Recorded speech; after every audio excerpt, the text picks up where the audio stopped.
tous et bienvenue pour la nouvelle vidéo de cette semaine.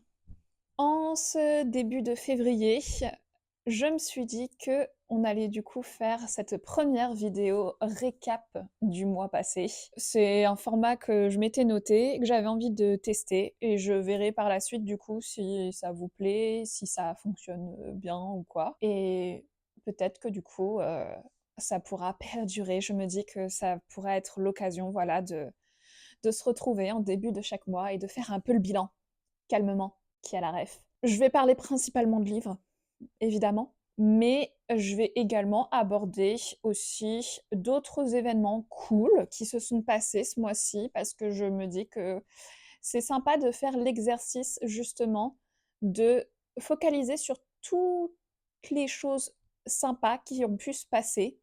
On a tendance, je trouve, à facilement réussir à sortir qu'est-ce qui s'est pas bien passé, les événements pas cool, qu'est-ce qui nous ont agacés et tout. Et franchement, moi, la première, je pense que je suis de base quand même une personne assez pessimiste.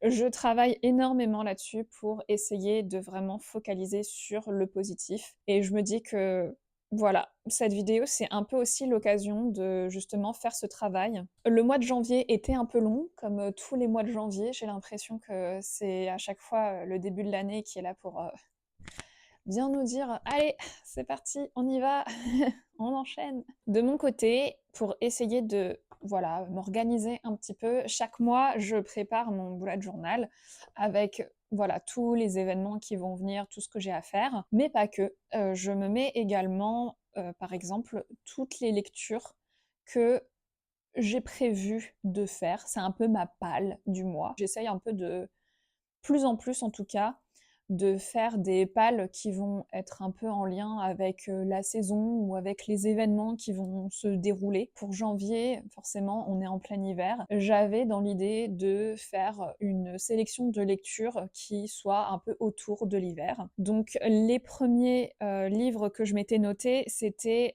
Game Changer et Heated Rivalry de Rachel Reed, parce que on est dans le milieu du hockey sur la glace. Du coup, glace, hiver, voilà, on fait des raccourcis comme on peut. Et aussi parce que voilà, c'était en lien un peu avec le contexte. La série Heated Rivalry, elle est sortie fin décembre de l'année dernière. Et ça a été quand même un phénomène, je pense, culturel assez marquant, notamment pour moi. Non, je n'étais pas du tout obsédée, pas du tout. Je ne regarde pas 36 edits de Shane et Elia par jour. Donc, je voulais commencer cette série parce que ça faisait un moment en plus qu'elle était dans ma liste. Et je me suis dit que ça pouvait être sympa de commencer le mois avec, voilà, de la petite romance un peu sympathique. Ensuite, je m'étais mis dans cette palle Shining de Stephen King, parce que bah, ça se passe en plein blizzard, en plein hiver, et que ça faisait un moment que je pensais à tester autre chose de Stephen King. Je m'étais mis Piranesi de Susanna Clarke car c'est le livre du calendrier du bestie pour le mois de janvier. Et je m'étais également mis Winter Spirits qui est un recueil de nouvelles de différents auteurs où je m'étais dit en lien avec l'hiver, puisque Winter, et également Harry Potter et la Chambre des Secrets. J'ai déjà lu ce livre, mais c'est une version annotée de mon meilleur ami, donc annotée par lui et par une de ses amies, et voilà, l'idée c'est que sur toute la saga, en fait, on la relise mais en mettant nos annotations, et c'est assez marrant à faire. Moi, en plus, là, sur les premiers de la série, je suis la dernière à les annoter, donc j'ai tout ce qu'ils ont mis eux avant, et c'est très très très drôle. Voilà, donc ça, c'était un peu la palle que je m'étais mise, donc fin décembre pour janvier.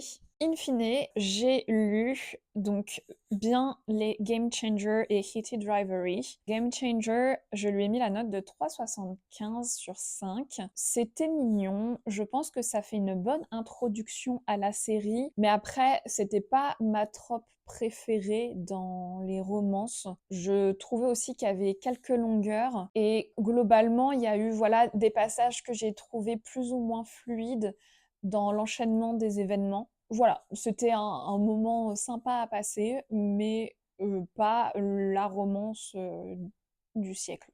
pour moi en tout cas. Kitty Drivery, je lui ai mis une meilleure note parce que je lui ai mis 4,25 sur 5. Je pense que forcément avoir vu la série a joué parce que bah, j'ai adoré retrouver du coup les personnages de Shane et Ilia. Le fait que ce soit du coup le livre fait qu'on a pu rentrer plus dans le détail dans la psychologie des personnages et donc ça forcément bah, j'ai vraiment beaucoup aimé. En plus je trouve que la série elle est vraiment très fidèle au niveau de l'adaptation puisque l'enchaînement était vraiment bah, le même que dans le livre. La seule chose que j'ai un petit peu déplorée c'était le rôle des personnages secondaires où je trouvais que pour le coup dans la série on leur a justement donné un petit peu plus de visibilité et il y en a certains notamment où j'ai beaucoup aimé le rôle qu'ils ont joué. Et il y a également l'enchaînement aussi des événements qui certes étaient un peu plus fluides pour moi que dans Game Changer, mais où il y a quand même eu quelques petits loupés moi dans mon feeling quand je lisais le livre. J'ai lu ensuite Piranesi, mon livre du mois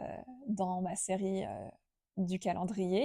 J'ai beaucoup aimé Piranesi. J'ai trouvé que c'était un livre qui m'avait vraiment sorti de ma zone de confort. C'est pas le style de livre effectivement vers lesquels je vais le plus régulièrement. Et c'est aussi ça du coup qui est cool dans ce genre de petit challenge, c'est que voilà, par l'intermédiaire d'autres personnes ou d'autres formats, d'autres réseaux. En tout cas, des fois, on peut aussi découvrir voilà, des ouvrages qui vont nous faire sortir de ce qu'on a l'habitude de lire et vraiment nous apporter une autre perspective. Et vraiment, j'ai beaucoup aimé Piranesi. Le début était effectivement très particulier parce qu'il faut vraiment rentrer dans un univers, mais on est dans la tête en fait du personnage principal, c'est écrit à la première personne, donc en fait, il faut réussir vraiment à se projeter en fait à sa place. Je pense que c'est le seul élément qui, moi, a pu être un petit peu compliqué, mais en même temps, c'est là où on voit vraiment que ce livre a été très bien pensé et très bien écrit. C'est que à aucun moment ça m'a donné envie pour autant de l'abandonner ou de, je sais pas, de passer à un autre avant. Vraiment, l'enchaînement des événements était quand même super fluide et donnait vraiment envie de continuer.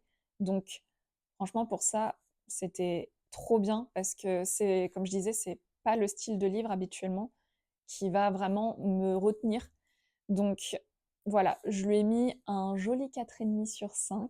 La seule chose qui fait que j'ai enlevé un demi-point, on va dire, c'est qu'il y avait quand même beaucoup de références aux numéros des halls, à leur emplacement, au vestibule. Et c'est vrai que moi qui aime vraiment projeter l'univers complet dans un livre, c'était très compliqué pour moi d'essayer en fait de mapper le hall 88 Est, il va se trouver là et tout. Enfin, donc c'est vrai qu'il y a très rapidement, j'ai dû me dire, Célia, arrête d'essayer d'imaginer à quoi ressemble la maison.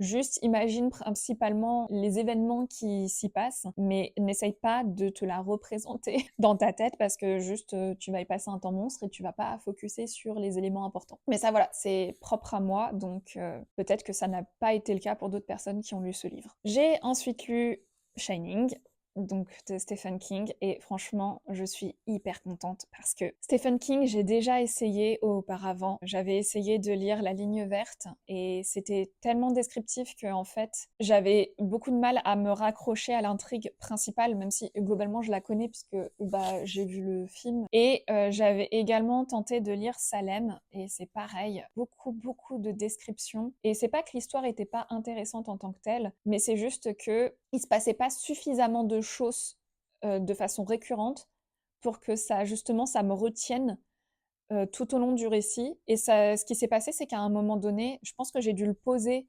pour peut-être lire autre chose ou faire autre chose, et j'y suis jamais revenue. Pourtant, j'avais commencé, j'étais déjà dans la première, enfin j'avais lu, je pense, la première centaine. Mais voilà, peut-être qu'il faudra que je retente. Mais c'est vrai que du coup, Stephen King, je me suis dit, peut-être que c'est pas pour moi. Et en même temps, je savais qu'il avait une écriture un peu particulière qui faisait que d'un livre à l'autre, c'était pas forcément abordable de la même façon. Donc, je me suis dit, t'as d'autres livres de Stephen King. Je vais tester Shining parce que globalement, ça a l'air d'être quand même l'un des plus lus et l'un des plus appréciés par les personnes qui lisent du King. et vraiment, mais quelle claque! Alors là, du coup, je peux dire que c'est vraiment une question plutôt de thématique du livre, mais alors Shining, je l'ai pas lâché du début à la fin. Ah, j'étais à fond. En plus, j'avais vu le film il y a quelques années de ça et j'avais pas particulièrement adhéré parce que ça se veut film d'horreur et que j'avais pas eu peur. C'est mon premier 5 étoiles de l'année, donc franchement, je suis trop contente. On est au mois de janvier et j'ai déjà un premier 5 étoiles, mais vraiment Shining, c'était juste trop bien. J'étais complètement happée. Et du coup, à la suite de ça, il me restait donc Winter Spirits et Harry Potter et la Chambre des Secrets dans ma pile. Bon, j'avoue que j'étais moyennement motivée à ce moment-là. Et en plus de ça, j'ai commencé à feuilleter du coup Winter Spirits et je me suis rendu compte qu'en fait, ce sont donc des petites nouvelles d'horreur, mais c'est très ancré sur la période de Noël. Et du coup, bah Noël s'est passé, donc bah moi j'avais pas du tout, j'étais plus dans le mood quoi. Donc je me suis dit que j'allais plutôt le repositionner pour peut-être Noël de cette année. Et dans tous les cas, entre-temps, bah, j'avais acheté Doctor Sleep du coup et donc j'ai enchaîné avec Doctor Sleep et franchement, quand je dis que j'étais à fond, c'est que vraiment j'étais à fond et ça a été, bah, la même chose. J'ai adoré Doctor Sleep, franchement. Il y a un petit point, qui m'a un peu plus gênée et qui fait que je ne lui ai mis que 4,75 sur 5. C'est le traitement de comment est visualisé Abra par les adultes. En gros, si vous ne connaissez pas l'intrigue, on retrouve Danny, le petit garçon de Shining, donc des années plus tard à l'âge adulte, et il va par un différent concours de circonstances être en contact avec une jeune fille qui, elle également, a le don, le Shining, mais à un niveau genre bien plus puissant quand même que lui. Et donc elle s'appelle Abra, et quand il la rencontre, elle a genre 12-13 ans. Il y a une description qui est faite d'elle à travers le regard de Danny, donc enfin Dan maintenant, qui m'a un petit peu fait tiquer, dans le sens où même il y a eu quelques autres petites références. C'était pas au point où c'était vraiment choquant, mais suffisamment quand même pour...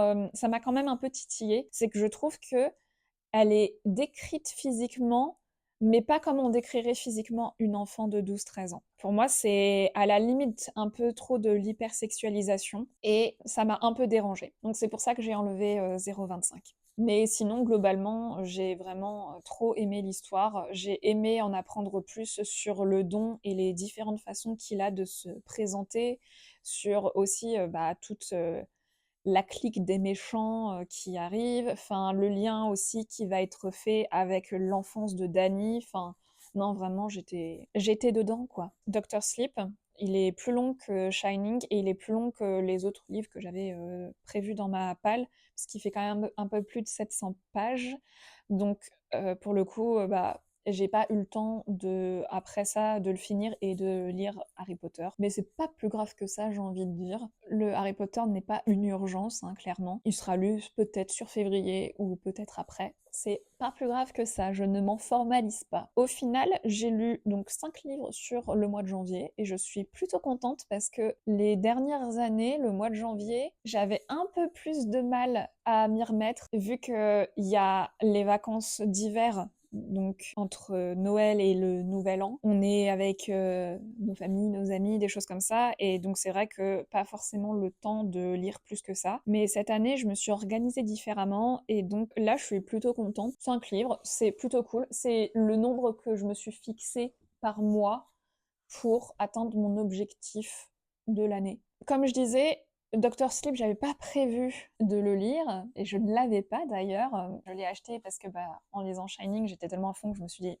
sait-on jamais, je vais prévoir. Ce qui me permet de faire une transition sur justement mon objectif d'achat de livres de ce mois-ci, qui, on va le dire tout de suite, n'a pas été respecté. Si vous avez vu ma vidéo sur le bilan de mes lectures 2025, vous avez peut-être retenu que je m'étais mis en mini-objectif de n'acheter que maximum 30 livres sur l'année. Ce qui va paraître beaucoup pour certains, peu pour d'autres. À la base, sur le mois de janvier, il n'y avait qu'un livre qui était prévu d'être sorti et que donc j'avais prévu d'acheter, mais j'en ai acheté 7. Voilà. Comme je le disais, j'ai acheté donc Doctor Sleep parce que je savais que, vu comment j'étais à fond dans Shining, j'aurais fortement envie de certainement continuer directement avec derrière. Donc celui-là n'était pas prévu. Mais est-ce que ça compte réellement? Il a été lu directement. À la base, je voulais juste acheter ce livre-là, qui est un livre de la collection Grimoire des Sabbats de Katie Orin-Ferrella, j'espère que je n'écorche pas son nom, sur le sabbat de Imbolc.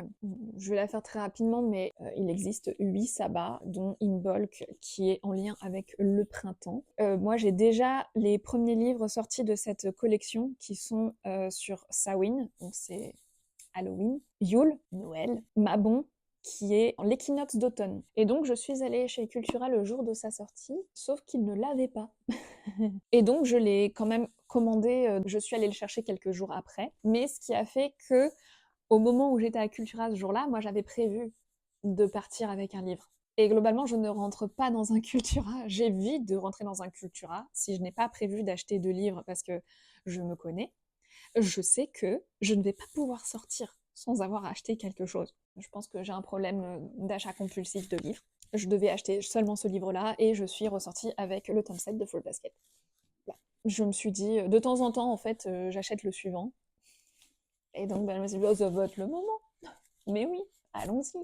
Suite à ça, je me suis retrouvée sur un certain réseau social commençant par un i, où une publication est apparue sur mon feed montrant une scène d'un film qui avait l'air d'être un peu en mode thriller, et le passage qui a été montré m'a beaucoup interpellée. Donc je commence à regarder les commentaires et je découvre que il s'agit d'une adaptation d'un livre. Du coup, j'aime bien me dire que potentiellement je peux comparer le film et le livre. Donc je fais mes petites recherches sur donc ce livre en question.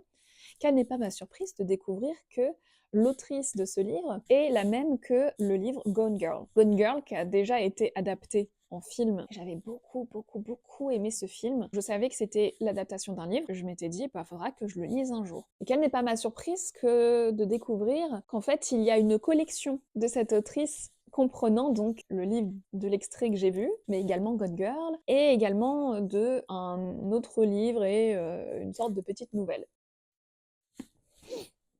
Bah du coup, j'ai acheté les 4. Mais ils sont trop beaux, regardez. Il y a une thématique commune. Il y a une direction artistique qui se suit. C'est beau. J'aime beaucoup les couleurs un peu vives comme ça. Sans blague. Donc il y a le premier donc, qui est donc Gone Girl. On a ensuite donc Sharp Objects, donc qui est celui que j'ai trouvé via donc cette fameuse publication. Ensuite, on a donc Dark Places et la fameuse petite nouvelle qui s'appelle The Grown Up. Écoutez, je ne sais pas ce que ça vaut, mais je pense que, en tout cas, ces deux-là étaient très bien notés. J'ai pas regardé en fait les deux autres. Ah mais c'est honteux vraiment. Genre j'ai acheté sans même regarder de quoi ça parle. Mais après, j'ai envie de dire, le troisième, il y a quand même une mention de Stephen King, hein. Voilà, j'ai envie de dire, ça, pour moi, ça devrait se suffire en soi, hein. Tout ça pour dire que, en termes d'objectifs d'achat, on n'y est pas. On n'y est pas sur le mois de janvier. Écoutez, il y a des mois qui n'avaient pas de sortie, donc on va essayer de répartir là-dessus et essayer de ne pas complètement exploser le compteur prévu pour le mois 2026. On passe maintenant à une autre rubrique. Je me suis dit que ça pouvait être intéressant aussi que je vous partage les films et les séries que j'ai vus ce mois-ci et ce que j'en ai pensé. Voilà, en plus, il y a des liens un peu avec les lectures, donc c'est parti. Donc j'ai vu 2 films ce mois-ci et j'ai regardé 6 séries. J'avoue que j'ai de plus en plus de mal à me poser pour regarder film ou série. Déjà parce que si j'ai pas une idée précise de ce que je veux regarder, j'ai l'impression que je perds un temps monstre à juste essayer de trouver ce que je voudrais regarder sur les plateformes. Et j'avoue que je suis à une phase où j'ai plus envie de perdre ce temps. Je sais pas ce que vous en pensez, mais en tout cas, moi, je remarque que je regarde beaucoup moins la télé qu'avant. Donc, j'ai vu 2 films. Le premier, c'est La femme de ménage, que j'ai vu au cinéma avec ma meilleure amie. Ayant lu les livres, on se dit que ça pourrait forcément être sympa d'aller le voir ensemble au cinéma. Globalement, je dirais que je trouve que c'est plutôt une bonne adaptation du livre. Il y a eu quelques petits éléments qui ont été changés, mais franchement, la trame de base, elle a été respectée et donc pas de surprise. Bonne surprise, pas de surprise, bonne surprise. Donc en plus, la BO était plutôt sympa. J'avoue que terminer le film par Taylor, ils m'ont acheté avec ça. Je lui ai mis 3 sur 5. Ici, la Célia du montage, je me rends compte que j'ai complètement oublié de préciser que je l'ai vu en VF et que le doublage était absolument horrible. Et je l'ai revu entre-temps avec une amie en VO et je me suis rendu compte à quel point justement cette mauvaise VF avait impacté quand même mon avis sur le film à la fin. Donc je pense que je peux lui rajouter facilement un demi, voire un point en plus, ne serait-ce que parce que en VO ça n'avait rien à voir. Globalement, voilà, ça suit bien la trame. Je trouve que c'est plutôt bien tourné. Après, en termes de jeu, d'acting, pour moi, Amanda Seyfried, elle porte le film. Voilà. Je dis pas ça parce que j'adore Amanda Seyfried. Si, je dis totalement ça parce que j'adore Amanda Seyfried. Ensuite, bah du coup, j'ai de nouveau regardé Shining parce que je crois que ça remonte à 10 ans la dernière fois que je l'ai vu. Et je voulais vraiment le re-regarder en ayant lu le livre. Et ça m'a pas complètement rabiboché avec. Je lui ai mis 3 aussi. Alors je sais qu'il s'est passé beaucoup d'années entre et que les codes de l'horreur ne sont plus les mêmes à aujourd'hui qu'ils n'étaient à l'époque, mais ça n'empêche que ça fait pas peur. Et en dehors de ça, bah je trouve que l'adaptation par rapport au livre, elle est pas géniale, quoi. Il y a quand même beaucoup d'éléments qui ont été oubliés. Il y en a qui ont été rajoutés, qui n'existaient pas dans le livre, ou en tout cas qui étaient à peine mentionnés. Je pense aux deux jumelles, hein, qui apparaissent pas du tout sous forme de fantômes, hein. Et il y a des choses qui, pour moi, étaient vraiment importantes, qui ont été complètement oblitérées. Je trouve qu'en regardant le film, si on n'a pas lu le livre, on a l'impression que le père devient fou du fait d'être confiné et de ne voir personne, alors qu'en fait, c'est l'hôtel qui prend possession de lui petit à petit et que ça se fait vraiment progressivement parce qu'en fait, on le voit sur les premières semaines, il lutte lui-même en fait contre justement l'ascendance de l'hôtel, alors que là on a vraiment l'impression que d'un seul coup, au bout d'un mois, le gars il commence à péter sa durite et puis basta quoi. Je trouve qu'on ressent pas justement suffisamment l'ascendance de l'hôtel en fait sur lui et le fait qu'il soit alcoolique aussi qui joue énormément en fait là-dessus. Pareil sur la fin, ça m'a fait tilter puisque bah la mère en fait commence à voir elle-même les fantômes et les sortes voilà de d'hallucinations que l'hôtel aussi met en place, alors que pour le coup c'est pas le cas complètement dans le livre, c'est-à-dire qu'effectivement elle va entendre par exemple, les bruits un peu de fête ou l'ascenseur qui marche tout seul dans la nuit. Elle va en fait prendre sur le fait après coup. Genre, elle va voir par exemple que effectivement il y a des déchets, des cadavres de bouteilles, de ballons et tout, comme si comme s'il y avait une grosse fiesta alors qu'il y a personne dans l'hôtel. Mais elle va pas voir les fantômes directement. Elle ne peut pas. Elle n'a pas le don. Voilà. J'ai beaucoup parlé de Shining, mais j'avais des choses à dire. Ensuite, en termes de série, j'ai revu Kitty Drivery. Oui, je l'ai re-regardé. Je n'avais pas eu assez d'une fois. Ok. En plus, bah voilà, j'avais lu le livre, les 2 premiers tomes du coup, qui sont abordés dans la série entre-temps, donc que voulez-vous? J'ai pas mis 5 étoiles, j'ai mis 5 étoiles plus cœur. Ensuite, j'ai regardé un drama coréen qui s'appelle Dynamite Kiss. Un peu déçu. Bon début, mais à partir de l'épisode 13, comme d'hab, ils repartent dans les schémas classiques et vas-y qu'on va mettre la meuf en porte-à-faux pour que le gars, en fait, eh bah, il quitte son travail, machin, et qu'il fasse tous les trucs pour qu'au final... Ça m'a saoulée. Vraiment, ça m'a saoulée. De toute façon, du coup, je l'ai pas fini. Je lui ai mis 3 étoiles parce que vraiment, potentiel. J'ai enchaîné sur un autre K-drama que lui, j'ai terminé. J'ai regardé Idol Eye. J'avoue que le synopsis me tentait pas mal, parce qu'on y suit une avocate qui, en privé, est ultra fan d'un groupe de musique, et notamment du chanteur de ce groupe. Et du jour au lendemain, en fait, ce chanteur va être accusé de meurtre, et donc elle va devenir son avocate et essayer de prouver qu'il est innocent. Et donc bah, elle doit gérer aussi le fait qu'à la base, elle est quand même fan de lui. Franchement, Il était très très cool. J'ai passé un bon moment. J'ai enchaîné les épisodes hein, de toute façon. Et j'avoue que ce qui m'avait aussi tenté, c'est que dedans il y a Soo Young de Girls' Generation. Et je lui ai mis 4,5. J'ai également regardé un animé. Enfin, j'ai re-regardé un animé, Yuri on Ice. Bah oui, je voulais essayer de combattre mon hyperfixation pour Hitty Drivery, donc j'ai vu un edit à un moment donné de Hitty Drivery avec le générique de Yuri on Ice, hein, le We were born to make history. Na, na, na, na. Et du coup, moi, je me suis dit, bah, allons regarder Yuri on Ice. Ça faisait un petit moment que je l'avais pas revu, donc franchement, si vous ne l'avez pas vu, mais qu'attendez-vous? Enfin, alors forcément, c'est pas la même chose que Hitty Drivery, hein, c'est un animé qui est fait pour tout public, hein, globalement. Quoique non, je crois qu'il est quand même interdit au moins de 12 ou 13 ans, je crois.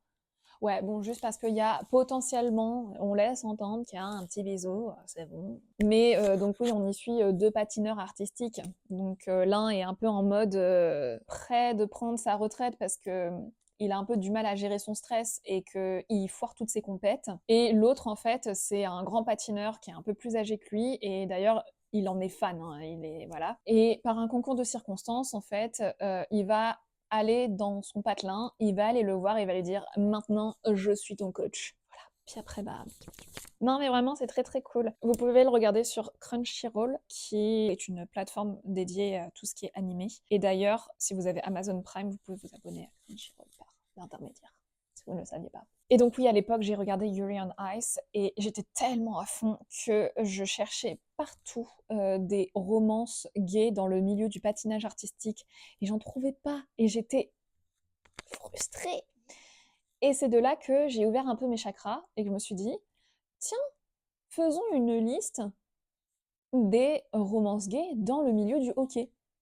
Parce que bon, on reste sur la glace, on porte des patins. J'ai fait ce que je pouvais. Mais par contre, d'ailleurs, si vous avez des idées de... Enfin, si vous connaissez des romans gays dans le milieu du patinage artistique ou du hockey autre que... Ah mais moi je prends. Je prends. Mais mettez-moi dans les commentaires. Donc bah, Yuri on Ice, 5 étoiles. Hein. Et enfin, que j'ai regardé bah, elle la semaine passée, hein, qui est sortie la semaine passée, j'ai regardé la première partie de la saison 4 de Bridgerton, qui se porte enfin sur Benedict. Oui, oui, oui, j'ai très très mal accepté qu'ils intervertissent des saisons de Colin et Benedict. Et pour le moment, je dois dire que je suis plutôt bien surprise parce que ils ont l'air de bien suivre le livre de base. Je suis un peu étonnée. Et en même temps, je me dis qu'il y a beaucoup de personnes qui adorent le tome de Bénédicte et peut-être qu'ils n'ont pas trop voulu jouer au feu avec ça. Ils se sont dit, on va avoir les fans derrière, ils vont pas être contents. C'est tout pour mes séries et mes films regardés. Prochaine catégorie, musique. Musique, musique, musique, musique. Que chacun se mette à danser. Oh, est-ce que les gens vont connaître ça? Donc, musique, musique, musique, que dire? Beaucoup d'annonces ce mois-ci. Genre, début d'année, les artistes se réveillent, je ne sais pas, mais beaucoup d'annonces. Principalement les tournées de BTS et de Harry Styles qui ont été donc annoncées et les ventes déjà ouvertes. Autant vous dire que pour BTS, j'étais comme ça. Et je me suis dit, vraiment, Célia, tu n'as pas de cul quand il s'agit d'acheter des billets. Tu es toujours 36 millième dans la file d'attente, voilà. Et là, bah, je sais pas ce qui s'est passé. On pourrait dire que j'ai eu une chance de cocu, heureusement je ne suis pas en couple. Je ne sais pas ce qui s'est passé. J'étais genre 394e sur la file d'attente pour la France, pour Paris. Donc j'ai eu le billet. J'avoue, j'ai versé ma petite larme après. La petite danse de la joie. Et maintenant pour passer à Harry Styles. Donc Harry Styles a également annoncé donc d'abord la sortie de son album également en mars. Beaucoup trop de sorties en mars. Moi j'ai déjà pas mal de trucs de prévus. Je vous dis pas, mars je vais faire que ça va être sympa. Il a donc également annoncé aussi sa tournée, mais une tournée un peu différente de la précédente, puisque on n'est pas sur une tournée classique de je fais plein de villes différentes avec 2-3 dates. Non, on est sur une tournée de je fais que quelques villes, mais avec plein de dates. Sachant que bah, du coup en Europe, à aujourd'hui, il n'a annoncé que Londres et Amsterdam. Il laisse entendre que potentiellement l'année prochaine, il pourrait y avoir d'autres trucs. Moi, franchement, ça m'irait parce que déjà, le principe de résidence, je suis pas ultra fan du concept. J'ai envie de dire, bon, il y a plein de fans qui ne peuvent pas se permettent de se payer en plus un voyage pour aller voir leurs artistes préférés. Je trouve ça quand même plus cool quand ils font un peu plus de dates, voilà, enfin de villes différentes pour que tout le monde ait au moins une opportunité. Aussi parce que je voudrais pouvoir avoir écouté le reste de l'album avant, parce qu'à aujourd'hui, il a sorti qu'une chanson donc de ce nouvel album, et je dois avouer que je suis pas très fan. C'est dit, c'est dit. Peut-être les fans de Restal vont m'attraper à la gorge, je ne sais pas, mais je suis pas très fan. Après, franchement, par contre, bravo à lui, je trouve qu'il continue dans son exploration artistique. On sent quand même qu'il y a une transition qui est fluide et cohérente par rapport à ce qu'il a déjà engagé sur l'album précédent, ne serait-ce que visuellement aussi parlant. Donc je trouve qu'on retrouve quand même un peu la patte justement qu'il a déjà commencé à poser depuis, allez, je vais dire les 2 derniers albums, mais surtout le dernier. Respect à lui en tant qu'artiste, il essaie de se challenger musicalement et aussi voilà d'explorer potentiellement d'autres genres. Mais c'est vrai que ça sonnait un peu quand même électro pour moi. Je m'y connais vraiment pas suffisamment pour assurer de ce que je dis, mais du coup c'était beaucoup moins ma came. J'attends de voir l'album dans son entièreté, mais après bon bah si c'est pas ma came, c'est pas ma came, hein. Qu'est-ce que vous voulez que je vous dise? On va pas en mourir, on va pas en mourir, c'est tout. Ça arrive des fois. Donc voilà, globalement sur les actus musicales. Globalement, ouais, des choses quand même, pas mal de trucs positifs sur ce mois-ci. Donc, que demande le peuple? Sur ce, moi, je vous souhaite un bon début de mois de février. On se retrouve du coup début mars pour le wrap-up, le récap de ce mois-ci. Je m'avance tellement, on vient à peine de commencer, faut se calmer. Et en tout cas, bah, j'espère que le format vous aura plu. Dites-moi ce que vous en avez pensé, savoir si je continue sur cette lancée. Et dites-moi, vous, c'est quoi les choses positives qui vous sont arrivées sur ce mois de janvier? En tout cas, je vous souhaite du coup une bonne journée, comme d'habitude, une bonne soirée. Si vous avez aimé cette vidéo, que vous aimez le contenu que j'ai fait jusqu'à présent, bah n'hésitez pas à me soutenir en likant, en commentant ou en me suivant aussi, ça fait toujours plaisir. Je suis disponible aussi dans les commentaires pour discuter. Et puis bah sur ce, je vous dis à très vite pour la prochaine vidéo. Je vous fais plein de bisous.